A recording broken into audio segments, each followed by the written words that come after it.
Saudara, pemilu 2024 memasuki masa kampanye. Litbang Kompas punya hasil survei soal ketertarikan publik untuk mengikuti kampanye politik oleh para peserta pemilu 2024. Nah, ini ada jumlahnya, ada 506 responden dari 34 provinsi yang diberi pertanyaan, tertarik atau tidak tertarikkah Anda untuk mengikuti kampanye politik oleh kontestan pemilu, dan hasilnya adalah sebanyak 43,3% yang responden yang menjawab tertarik. Nah, selebihnya sebanyak 6,8% menjawab sangat tertarik, 21% ini menjawab biasa saja, kemudian juga ada 28,3% tidak tertarik dan tidak tahu 0,4%.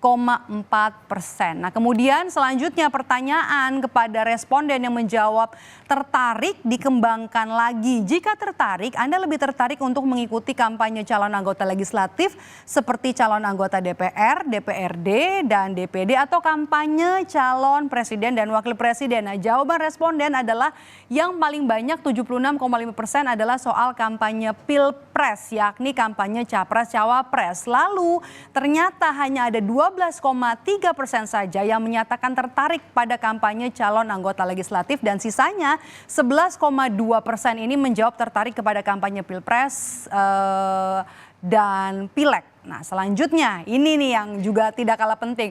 Survei Litbang Kompas juga memotret materi kampanye yang diminati responden, dan pertanyaan dalam survei yang diberikan kepada responden adalah materi kampanye pemilu seperti apa yang Anda harapkan dari para capres dan cawapres. Nah, jawaban respondens ini yang paling banyak, yakni materi kampanye politik yang membicarakan soal harga bahan pokok yang terjangkau, itu totalnya 22,7%. Nah, kemudian disusul materi soal lapangan pekerjaan sebanyak 21,6%, kemudian juga pemberantasan kemiskinan ini 10,2%, bantuan sosial 8,8%, visi misi memajukan Indonesia itu ada 5,65%.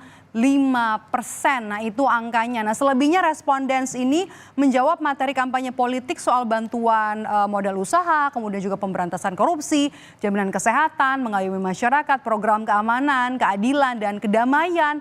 Kemudian juga ada program pendidikan yang melibatkan kejujuran, dan ada juga responden yang tidak menjawab soal atau menjawab tidak ada harapan lainnya atau sebenarnya tidak tahu. Nah, itu dia tadi dari apa yang disampaikan atau apa yang kita bisa kutip dari hasil survei Litbang Kompas yang terbaru.